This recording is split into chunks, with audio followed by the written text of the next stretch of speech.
સ્ટેટમેન્ટમાં પણ એને કીધું છે, અહીંયા પોલીસને લખાવે છે કે પ્રદીપસિંહ જાડેજા ઉપર ગોપાલભાઈએ જે તે સમયે જૂતું ફેંક્યું હતું, એના માટે થઈને મેં આ કહ્યું. એટલે પ્રદીપસિંહ ઉપર જૂતું ફેંકાયું એનો બદલો લીધો છે એણે? હા, એવું સ્ટેટમેન્ટ એમને પોલીસને આપ્યું છે, ત્યારે મને ખબર છે ત્યાં સુધી. આપ નેતાએ કાર્યકર્તાને લમધારી નાખ્યોના પણ જે દ્રશ્યો જે છે તે જોવા મળી રહ્યા છે. ગુજરાતનું રાજકારણ ગરમ જે છે તે જોવા મળી રહ્યું છે.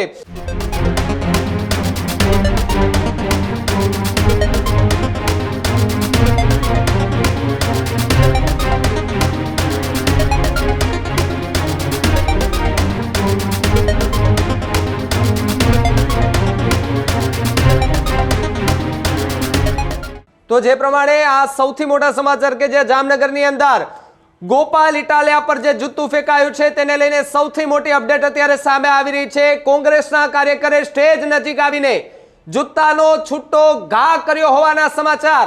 આપ નેતાએ કાર્યકર્તાને લમધારી નાખ્યોના પણ જે દ્રશ્યો જે છે તે જોવા મળી રહ્યા છે.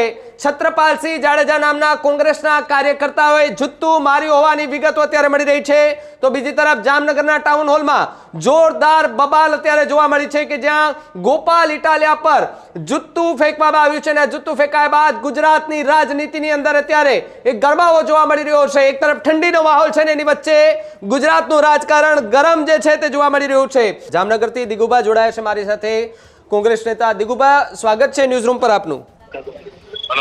હેલો, અવાજ આવે છે મારો આપનો? હાજી, બોલો બોલો સાહેબ. દિગુભા, જે રીતે વિડીયો સોશિયલ મીડિયા પર વાયરલ થયો, ગોપાલ ઇટાલિયા પર જૂતું ફેંકાયું, સમાચાર એવા છે કે કોંગ્રેસનો કાર્યકર્તા, શું તમારો કોઈ કાર્યકર્તા હતો?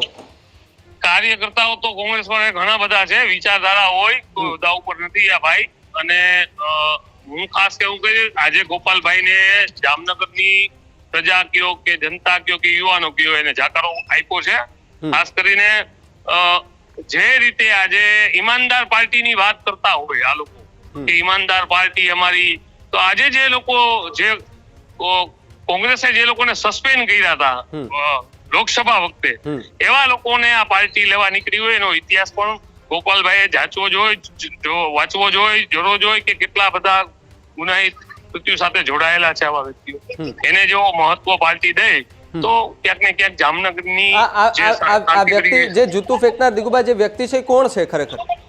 એ અમારા રાજપૂત સમાજના એક આગેવાન છે, સારા રાજપૂત સમાજના કાર્ય પણ અહીંયા કરે છે. ત્યારે જયારે મને ખબર પડી અને અત્યારે અમે સમાજ અમારું રાજપૂત સમાજ અહીંયા આવે બધું એકઠું થયું છે કે જે તે સમયે એમની વાત એવી છે, સ્ટેટમેન્ટમાં પણ એને કીધું છે, અહીંયા પોલીસને લખાવે છે કે પ્રદીપસિંહ જાડેજા ઉપર ગોપાલભાઈએ જે તે સમયે જૂતું ફેંક્યું હતું, એના માટે થઈને મેં આ કહ્યું. એટલે પ્રદીપસિંહ ઉપર જૂતું ફેંકાયું એનો બદલો લીધો છે એણે? હા, એવું સ્ટેટમેન્ટ એમને પોલીસને આપ્યું છે, ત્યારે મને ખબર છે ત્યાં સુધી. જી જી. અને કોંગ્રેસની વિચારધારા વાળા વ્યક્તિ છે, તમારું માનવું એવું છે? હા, 100%. એમાં તો વિચારધારાનો કોઈ નાઈ ના પાડી શકે ને, બે હોદ્દા ઉપર નથી. જી જી જી જી. આભાર દિગુભા જોડાવા બદલ.